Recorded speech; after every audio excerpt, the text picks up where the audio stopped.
Welcome to Chicks Who Fly, a podcast dedicated to women pilots and women in aviation. My name is Inaya and I am your host.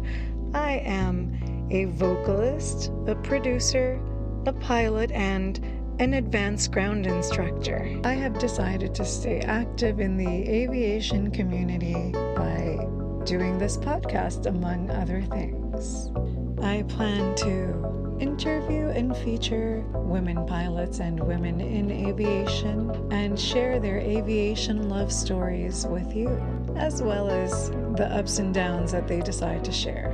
In this 5th episode of Season 2 of Chicks Who Fly, I get to have conversation with Embry Riddle graduate, flight instructor, and now first officer at a regional airline based in upstate New York, Lindsay Cosby. When Lindsay was growing up, she was considering becoming a military pilot until she found out that her peanut allergy was a medical disqualifying factor. So she applied for and received a scholarship to get her private pilot certificate in one summer, and then went off to train at Embry Riddle, where she finished all her training in an impressive 2.5 years by staying on campus every summer and holiday season to work on her flight training. Lindsay shares about the things she did to maximize her flight training and save money while quickly moving towards her goal. We also get to talk about how Lindsay had to overcome a terrible propensity towards airsickness as she got sick on her Discovery flight and continued to struggle with that during her flight training. Lindsay graduated from Embry Riddle right when COVID was hitting and her school put a pause on hiring flight instructors. Not only did Lindsay manage to find a job as a flight instructor, but by the time Lindsay was close to getting her hours, she landed a job with a Part 135 charter airline and is now a first officer working towards her captain upgrade. This episode is packed with flight training insights, tips, and advice as we get to look at Lindsay's focus, dedication, and persistence throughout her flight training process and the process of landing her first job as a pilot in a regional airline.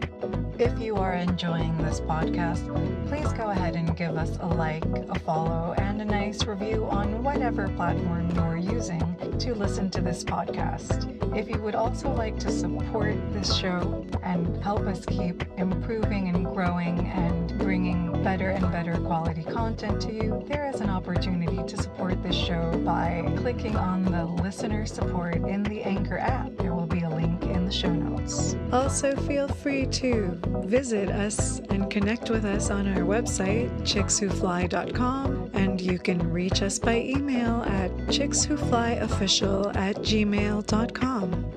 It was an amazing pleasure to get to have this conversation with Lindsay, so I hope that you enjoy it as much as I enjoyed getting to spend time with her.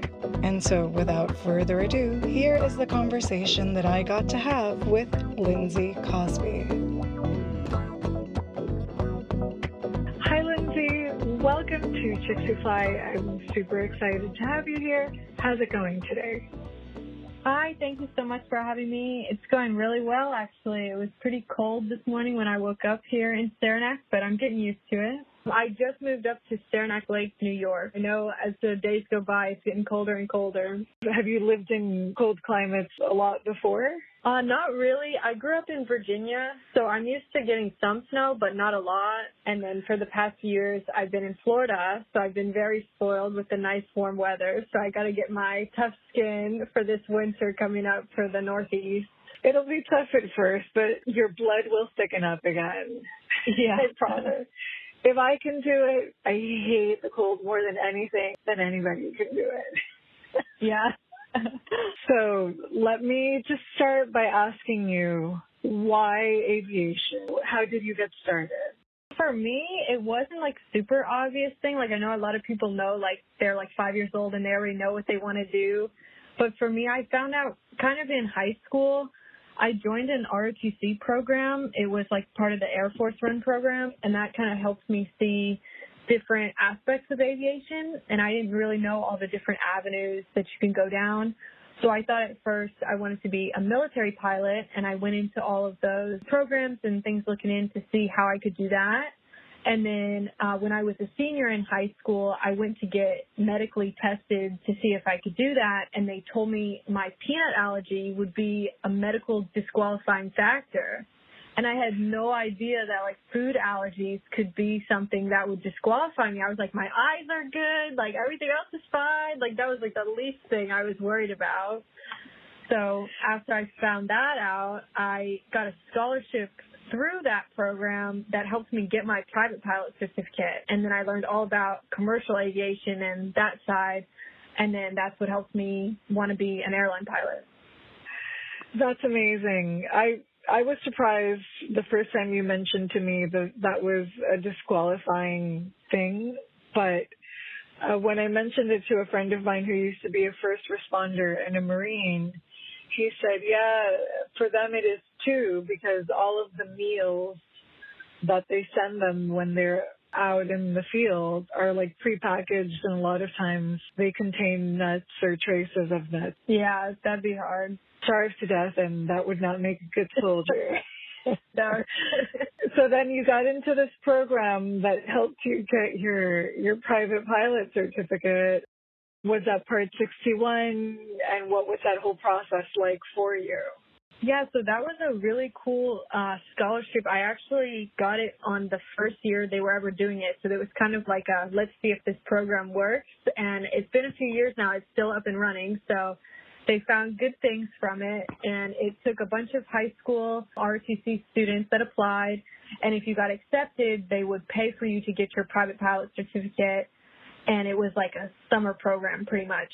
So I was a senior when I got mine. They were accepting, I think, graduating sophomores, juniors, and seniors from high school. And so I went. There was about 5 different colleges they would send you to. So when I was in Virginia, they sent me to Liberty University. And it was a Part 61 program at that school. So, like, even though the school like had 141 programs, they kind of turned it into a Part 61 for us so that we could get finished quickly in a summer. So that's how I started. And around the same time that I found out I got accepted into that program, I also found out I got accepted into college at Embry Riddle. So I had my summer now booked for this private pilot camp. And then as soon as the graduation ended, I had about a week to pack up all my stuff and move down to Florida and start college at Embry Riddle. So it was a pretty fast summer that whole time. That sounds like a total whirlwind. And then you find yourself, suddenly you're practically, to me, one summer is like overnight. Yeah, it was so fast. So you really quickly got your private pilot certificate, and then suddenly you find yourself at Embry Riddle. But before we even go to Embry Riddle, what was it like to learn for you? Like, what were the challenging parts, and what were the highlights of it? So some of the challenging parts were I didn't even know, like, what things I had to know. Like, looking back on it, I know, like, oh, yeah, you know, you have your pilot qualifications and your medical facts, and, like, there's all these things you have to know. But when I was a private pilot and I was studying, I just kept learning, like, new things and just, like, expanding. And I was like, oh, my gosh, it never ends. Like, there's just something new. So I was almost, like, overwhelmed with how much information there was. But then my instructor was finally, like, showing me things like the ACS and, like, different study guides and tools to help me be like, okay, focus on these things, and then the rest will come, and, like, don't stress about everything else. So that was one of the challenges I had. And then, too, having it be so fast of a program, we had to study all the time. So just always being on my game that summer was the challenge. But it was very fun and rewarding. I'd say one of the best experiences was always getting to observe, because it was so fast-paced. They had everyone partnered up, and if I was flying, my partner was in the back listening with her headset and observing, and then we'd switch.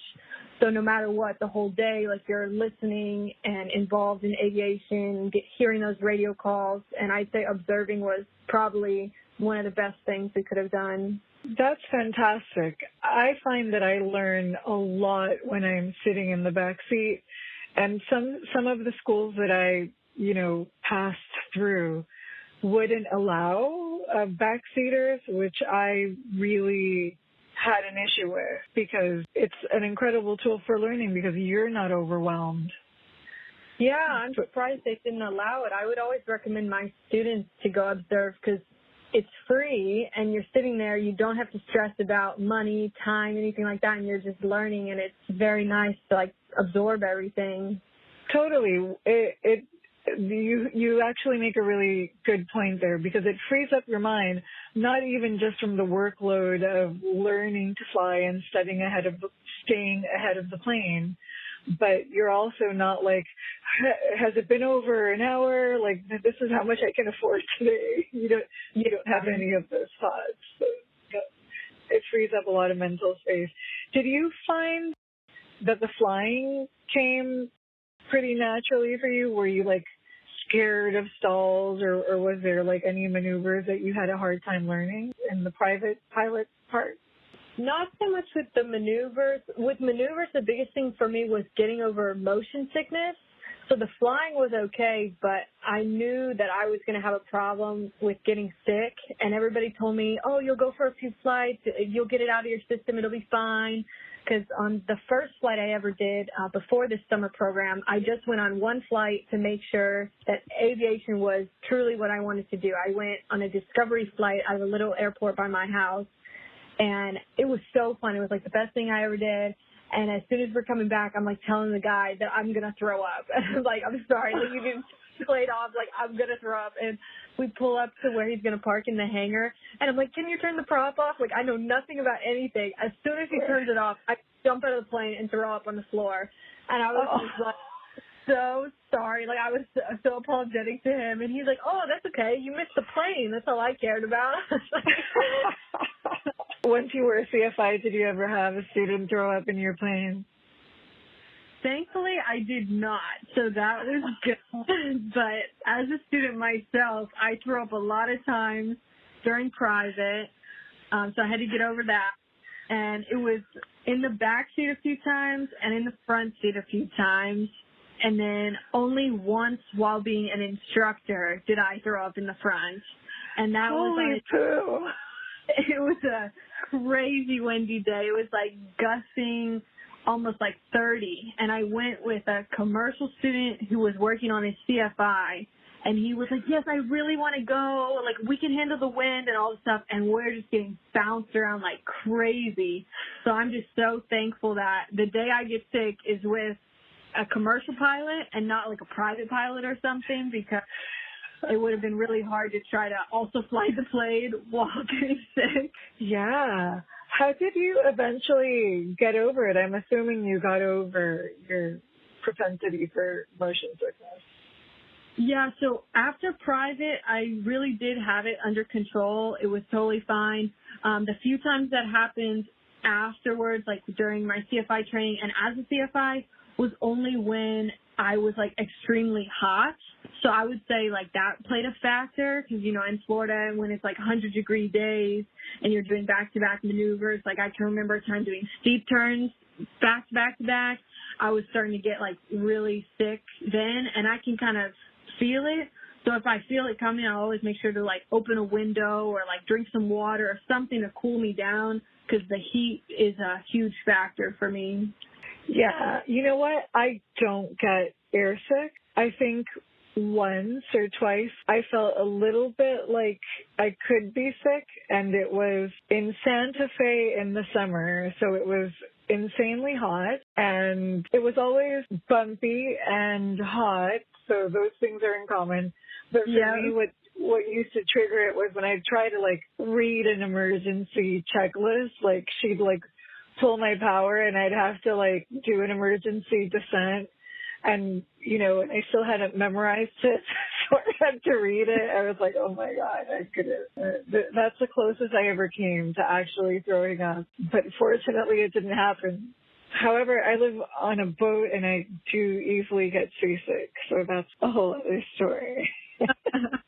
Okay, you get through private, you get to Embry Riddle. What's that like? Do a lot of people get there with their private already, or how does that usually work? I'd say, I want to say maybe like 50-50 people come in with their private, because the way that a 141 university works is that as long as you get your instrument, commercial, single, and multi at the 141 program, you can still qualify for restricted ATP. So if you come in with your private, that's one thing that you can kind of save time or money on doing ahead of time. But if you don't come in with it, they'll just get you set up right from the beginning. So it just kind of depending on your opportunities beforehand. So when I went in, I started on instrument. Different schools will kind of start either commercial or instrument first. So we started with instrument first, and that was a lot of getting used to looking inside now. It was so weird for me to go from, okay, look outside, look at the horizon, to now don't look outside. I had the same experience. I've had very little instrument training. And by the way, before I'm going to dive into my instrument training, I actually have taken a little detour to get my AGI, my Advanced Ground Instructor for anyone who's because after COVID, my whole life and the way that we used to live and where we used to live and that's not coming back. So I'm trying to set up what I want to do in the future. And I'm actually starting to work on the possibility of an online ground school focused on women and people who are underrepresented in the aviation community. Yeah, that sounds great. It's something that I'm passionate about, and it's something that I can do while I'm living the lifestyle that I live. So I've started a little work on that, but I digress. So back to you. How long did it take you to get your different ratings? What was your favorite thing about being at Embry Riddle and your least favorite thing about being there? For me, so I got my private, that summer we were talking about was the summer of 2018. So I'm pretty young, and I think when I got there, it was fall 2018, and I just graduated in fall 2020. So I was only there for 2.5 years. I stayed summers and the winters. That's one thing that a lot of people want to go, like, have their vacation time off and stuff. So I really knew that college was going to be really hard to fund. So I knew if I could get it done as quickly as I could and cheaply, which, you know, aviation is not cheap, but anything that I could do to try to keep it going quickly would have helped me out. So I got everything done in those 2.5 years, and I started working as an instructor. I'd say the best thing that I liked about going to Embry Riddle was just being involved in aviation everywhere we went. So, like, my major was aeronautical science. That's the flight major there. And every day we had different people coming in to talk about different career paths you can do, like people coming in from the airlines or military or corporate, just different things, like always being involved and seeing all the different opportunities. Like there wasn't just one path for you. It was like every path, and you could make connections and things like that. I really appreciated. I'd say the only challenge, or well, not the only challenge, obviously, there was some pretty tough classes. So I'd say my hardest class was physics. I took a lot of aerodynamics type classes after that, but the first physics class I had to take was so hard for me. It was a lot of reading for sure, but it was a really good experience overall. I'm floored that you did it that quickly and what you were willing to give up in order to achieve it that quickly, which was your summers and your Christmases and all that kind of stuff. A lot of people just aren't willing to do that, and that shows extraordinary commitment. And I think that's super impressive. Thank you. Yeah, they always invited people to stay for winters and summers, and then they closed right at Christmas, like a few days before and through New Year's. So I was able to get those few days off, and my birthday is the 30th of December. So I would always get Christmas, my birthday, and New Year's off, even though I did stay the whole time. So I had a few days off, still got a little break, but the rest of the time I was there. That's cool. That was a convenient birthday to have in that situation. Yeah. In other situations, people complain about getting gyps because it's close to Christmas, so you got one present for both things. But had you already graduated when you were flight instructing at Embry Riddle? I had not graduated when I became an instructor. So when I got my CFI, it was the February right before COVID shut everything down. Yeah. So February, I got my CFI, and then that March, I got my double I. And that March, I was signed up in the hiring class to start working at Embry Riddle as an instructor. And then they sent all these emails out, and they're like, sorry, we're pausing hiring because of COVID. And I knew from my other friends who worked there that not everybody was going to still be able to stay on, like getting paid and with students and things like that. So It was really hard to think like, oh my gosh, I just spent like $20,000 just getting my CFI alone. How am I going to get a job now? So that's how I ended up working at the school where I met you. So it was still at Daytona, just across the airport. So I went over there, and that's how I started instructing Part 61, because they were hiring always, but they just couldn't guarantee students. So they were like, okay, you can work here, but you probably have to bring in your own students before we can give you any. So I'm like, okay, like I'll see what I can do.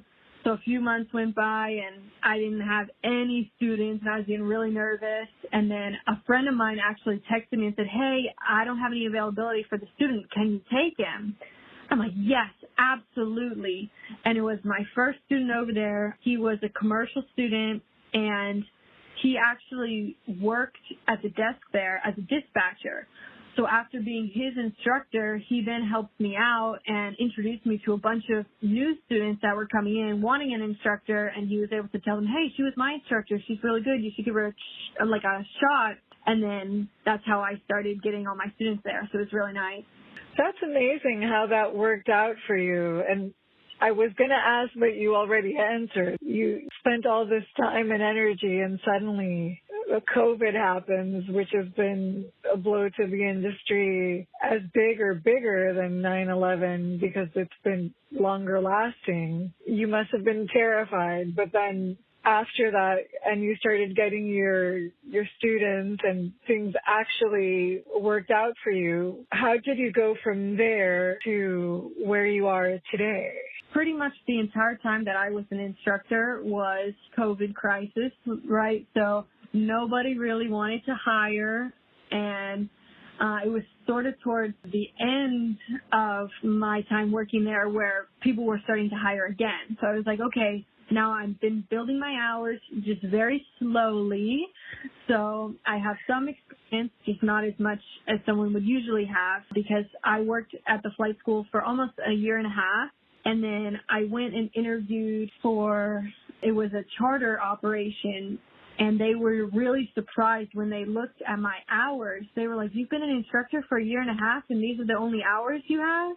And it was just like so hard to like hear that, like they wanted more hours. They're like, your resume is perfect. We just want someone with more hours. And it's like, I've been building these hours, fighting for students, stuff like that. So it was like really hard to hear. Like I could almost tell during the interview that it wasn't really going to go in my favor because they wanted someone with more hours. So that was kind of hard. But I definitely put out a lot of resumes. That's one thing I'll always recommend, like never close any doors. Always like keep those connections open, right? So I had lots of people emailing with me about jobs and things like that, and I just had to kind of focus on what I wanted to do. So I saw Cape Air had openings for first officers, and they were not requiring like 1,000 or 1,500 hours like some of the other airlines. So I thought, hey, this is perfect. I can get my start. And then a few months went by, and I was like, oh, man, they must have filled all the spots already, you know. So I sent a follow-up email, and I said, hey, I just wanted to make sure that if you still have some spots available, I'd really like to be considered for this job. Like, here's my resume again. And then I got a call about 2 weeks later that they wanted to set up an interview with me, and I was so happy, and I was even so thrilled because I was walking out of the dentist from like one of my wisdom teeth surgery appointments. It like was so like all my gums were puffed up, but like I was just so excited. I'm like running out of the dentist to answer their call because I knew exactly when I saw the area code. I was like, this is it. This is the job. Like I got to go take this call. So that was when I like ran out of the office and they set up their interview with me. about a month later. So they had a really big delay of interviews just because everybody wanted to have a chance to interview. So they had so many people in the pool. So I was very fortunate to be able to even get a slot for the interview. Was that discouraging when you saw how many people were lined up, or did you just like handle your mindset? And how did you approach the interview? I was definitely very nervous, and I knew there were a lot of people.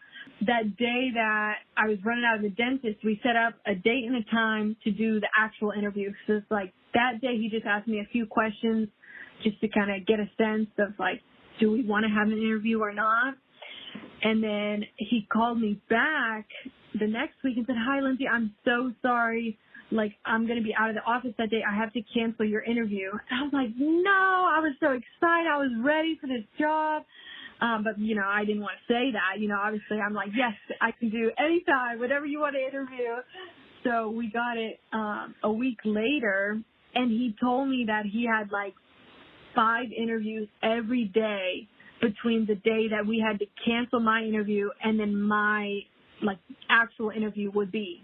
And I was like thinking of all the people that was going to be in all these interviews. I was like, no, what if they find somebody in that time before I get to do my interview? I was like so nervous, but I just went over things that I knew they might ask me about because, you know, whenever you go interview for a company, you want to know, okay, what things, qualities do I have that would enhance their company? Would they want to know about in the interview?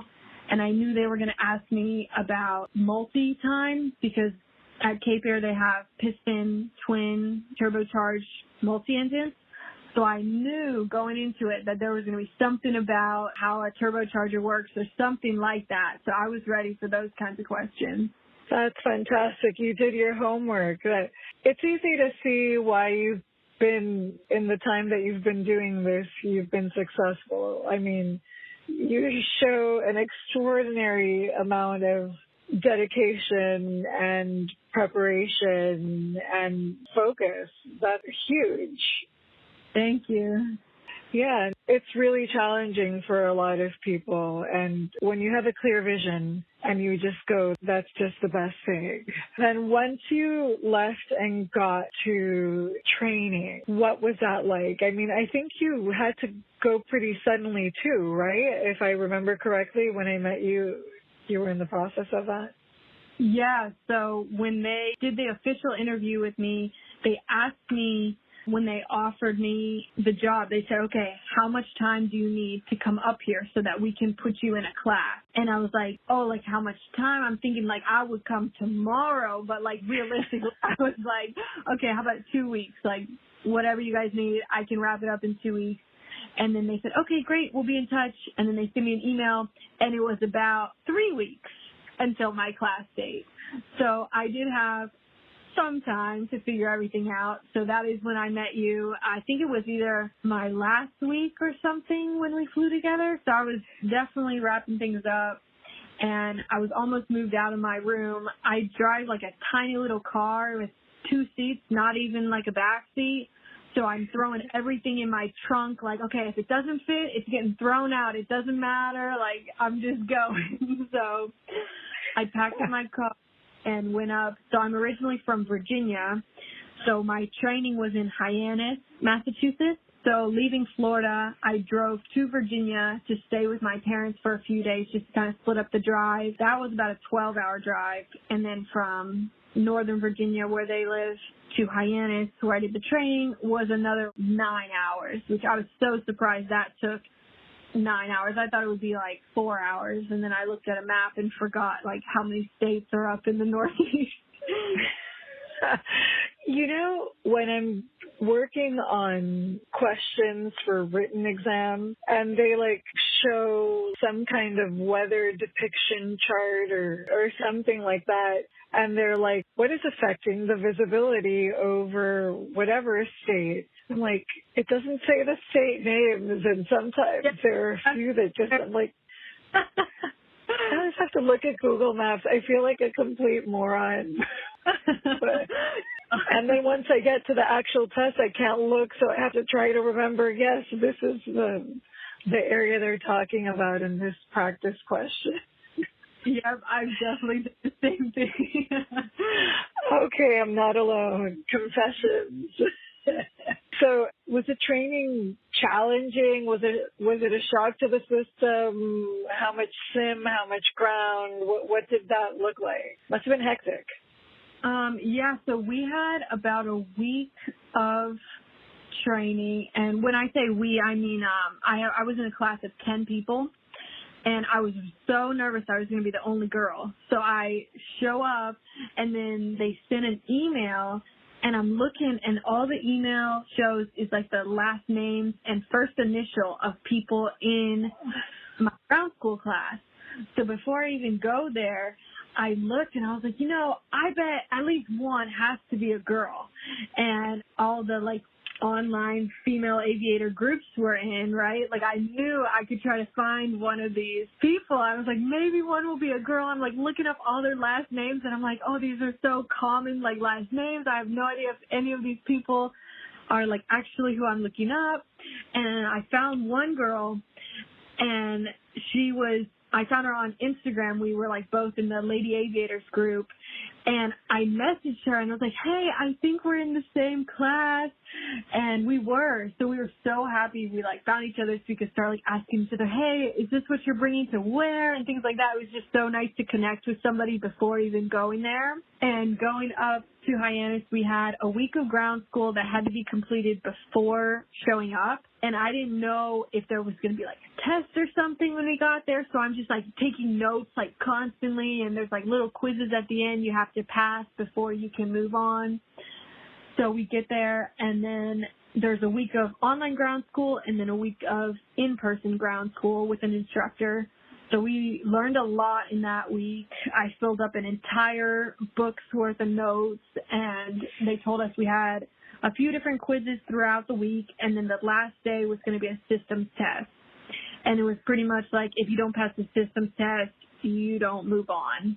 So in the hotel, we were all like cram studying, like every night we'd get together, and we had a really good group. I'm really fortunate of that. I know always like different training groups don't always hang out or study together, but our group was really close, so that was nice.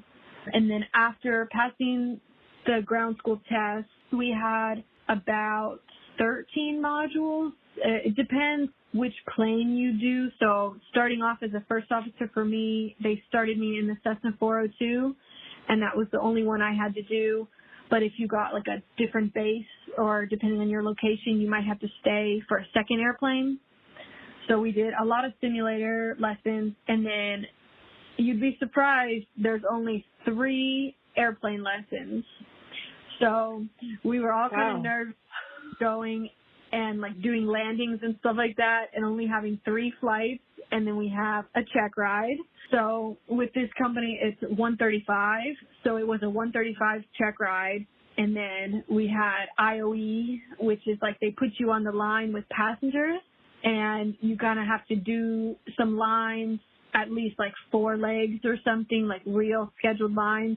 And then the check captain will verify, okay, they do know what they're doing. They can go on the line by themselves. So it's kind of this whole long process of training, check ride, integrating yourself, and then you get to go start at your base. Crazy. How did it feel the first time that you were in the cockpit of an airplane with passengers? Oh, I was so nervous. I knew like with students, taking students up, that they knew that I was an instructor. So they already know like what things I know and what things I'm teaching them. But then getting into the plane, there's like all these strangers just looking at me like, I don't know what they're thinking. Like, do they think I'm a good pilot? Do they not know? Like, I'm just like so stressed, like, oh, what are these people thinking? And in our plane, it's a 10-seater airplane. So the cockpit is open as well, so the pilots do the passenger briefing. So I was so nervous that I was going to mess up the passenger briefing, and they would be like, oh, great, this pilot like doesn't even know what she's talking about. But I got over my nerves and just got it together and did my passenger briefing, and it was very good. My captain that I trained with that day on the line, he said that it was good. He gave me some tips and things like that. But on the day, I learned a big difference between the plane in training versus the plane on the line, because the plane in training is pretty much operating at like almost empty weight. Like we have no passengers in the bag, we have 3 hours worth of fuel, that's it. And then you go out on the line and it's like almost max weight with passengers, and the climb pitch is totally different, the landing pitch is different. So on my first landing coming in, I was so nervous. I was like, do not slam this plane into the runway. And how was it? How was your first landing with passengers? You know, the first one was a little firm, I'm not going to lie, but since doing it a few times now with full load, they've been nice and smooth. I was really happy with my last ones this week, but the first ones, they were firm, but, you know, no passengers were complaining or anything. It was all fine. Good. Sometimes, you know, a firm landing is totally okay. So what was on the systems test? What was easy or difficult about it? So we knew going into it that we had to have the performance numbers down, like every type of like weight and speed and things like that, you know, like basic numbers for an airplane. We knew those had to be like straight memorized, no questions asked. There's just a lot more numbers than like a smaller plane. And in terms of like baggage, like all the different weights for the different baggage compartments, like we had 6 different baggage compartments with 6 different weight allowances, and depending on like what equipment you had or whatever, it would change the weight. So that was one of the tricky things. The systems themselves and like how they operated weren't too bad, because, you know, I could branch that off of like things that I knew before, like when I did my commercial and my multi and things like that. So like the theory systems questions were not bad. It was more of just knowing that you had a very limited time to memorize all these numbers. But going through training, I use those numbers every day, and it's so easy now since I had them memorized before, and now they just roll off my head now. Fantastic. Did you come up with any tricks to memorize all this kind of material, or just bite the bullet and learn it however you can? I'm definitely a flashcard person, so I had a nice thick stack of flashcards of like every single number for the systems test and for the check ride and everything like that. I always come up with like funny ways to remember things. I don't know, like just like random numbers I'll like associate with things that don't even make sense. Like if I explained it to somebody else, they'd be like, what are you talking about? But you know, it's just like the small things that just make sense to you, and you're like, yep, I'm going with it. That's how it works. I do the same, and I find it interesting how different people's brains work, because I remember even on my private check ride, the DPE was painting a certain scenario, but I mentally like really resisted it because I was like, I would never do that. That's so irresponsible, you know? I'm like, does he really think that I could be this irresponsible? How do I answer this question? You know? Yeah. So now you are working as a first officer. Who does the pre-flight, the captain or the first officer? It depends where you start, for sure. So I'm based in Saranac Lake, New York, and we do mostly long flights back and forth to Boston. And if I get there in the morning, our show time's around 6:35 in the morning. And once I clock in, I'll usually go start the pre-flight. And then most of my captains are really cool up here, and they'll come out and like do it with me. Or like if I'm on the inside, they'll start on the outside. Or if I'm like halfway around the outside, they'll go to the other side and we'll like meet up. So it's really nice to kind of like work together and do it.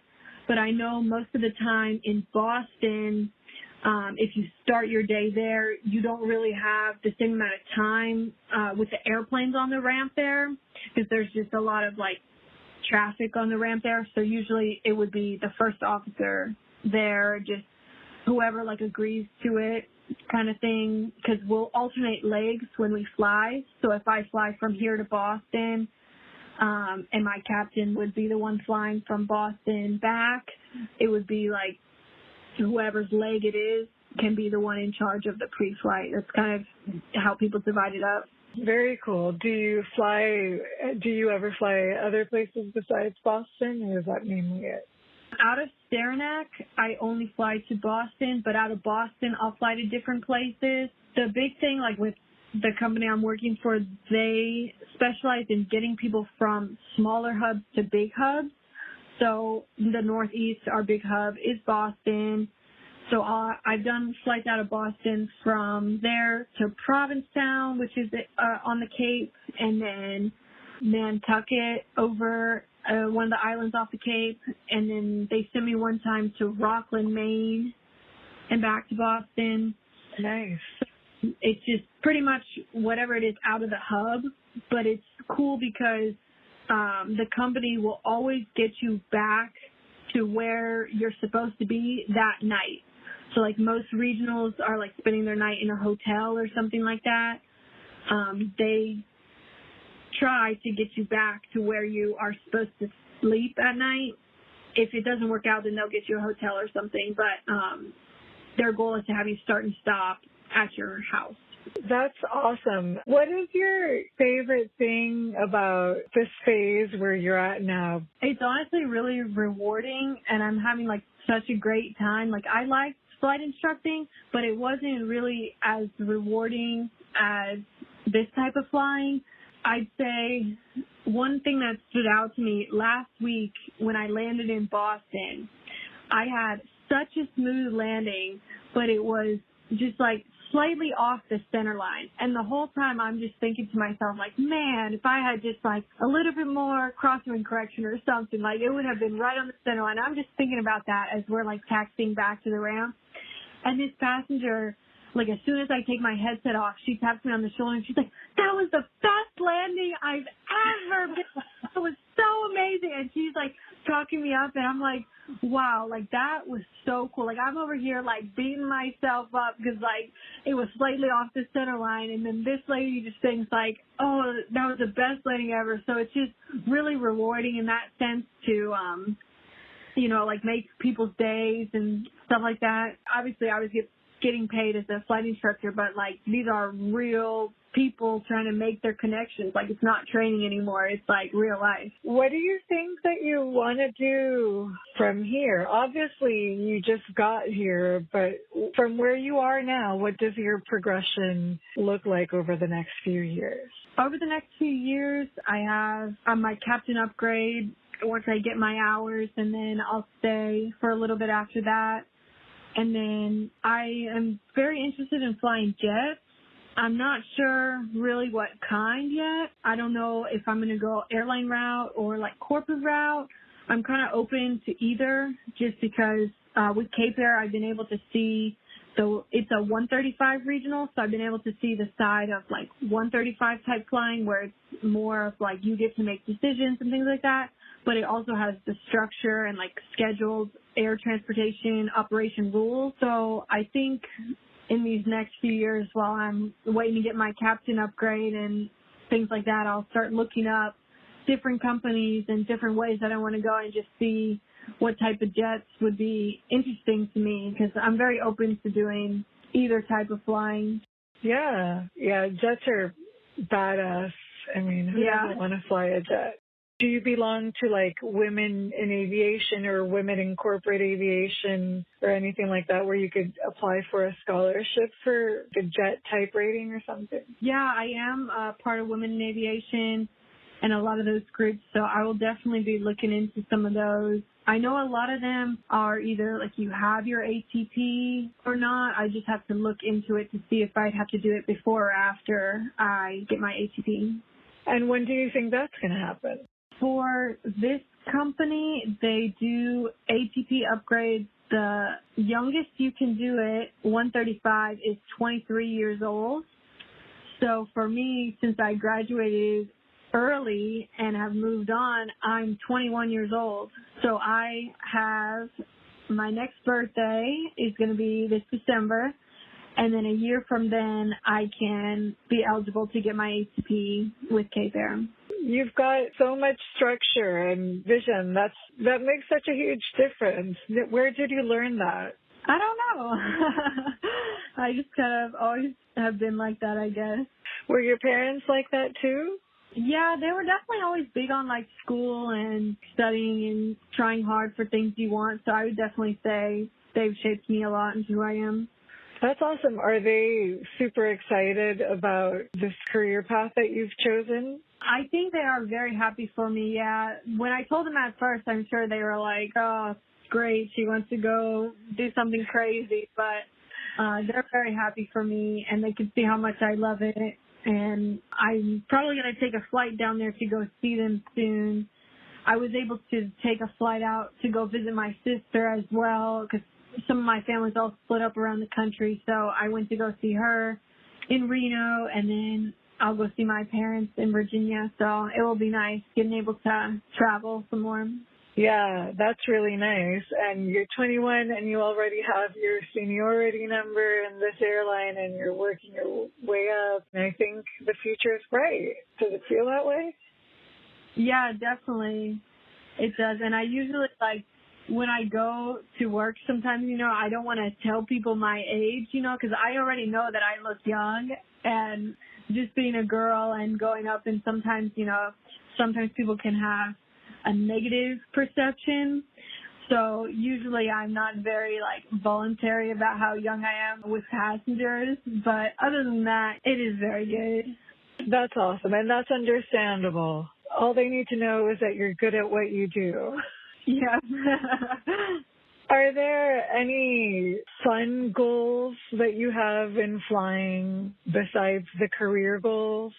Yeah, I've actually been looking a lot into like ways to give back with flying and like different organizations I can get involved with. I know for some of the ones where they like need pilots, there's ones where you have to bring an airplane as well. So I don't have my own airplane, but I have been looking into like ways to volunteer my time for like different missions and things like that. And then just for fun, I've always wanted to get my seaplane, so I could see in my free time going to get some seaplane lessons. Nice. I've actually thought of the possibility of eventually doing seaplane CFI. Yeah, it sounds great. It combines everything I love, and who knows, right? So who knows what it's going to look like. But seaplanes, I think, rule. What about aerobatics? Yeah, that sounds great, honestly. I would love to do something like that. I've even been looking up, like, last weekend I was trying to find a place to go skydiving, so jumping out of a plane will be a first for me coming up soon. My husband's done it. I used to really want to do it. I think I'd still do it. I'm not as gung-ho about it as I used to be, but I think I'd still totally do it. Do you want to eventually buy your own plane to have on the side for fun flying? You know, that would be super cool. I think I'd have to figure out all the ways to get, like, maintenance done and things like that, because I don't know anything about that side of, like, personally owning and then doing, like, contracted maintenance or something. But that would be so nice if one day I could have my own plane. If you were in a perfect world, what plane would you want? That's a great question. I've flown with a friend in a Bonanza one time, and that was just such a nice plane. I might have to look into one of those, or even a tailwheel. I've been to a friend's tailwheel, but never flown one, so I'd have to learn a challenge and then have it become my own. Do you want to eventually go to the major airlines, going back to the career? Yeah, it would be really nice to go to a major airline. I'm not sure which ones. You know, I've always had my eye set on some, like, just from being little. I never went on the airlines too much, but I think I am, like, biased to United. I just went on a United flight, and I was like, wow, that was a great flight, like, just from when I was little. So hopefully one day I'll look into them and see, like, what their requirements are to work for them. Yeah, I agree. They're a really good airline.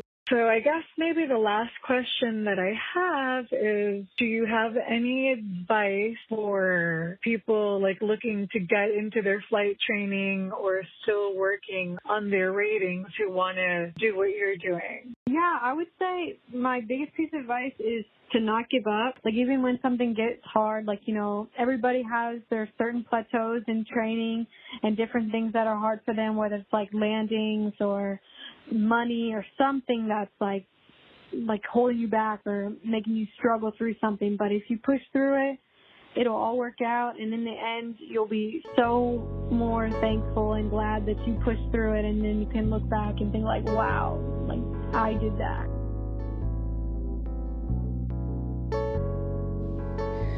And that concludes this episode of Chicks Who Fly. Thank you so much for hanging out with us.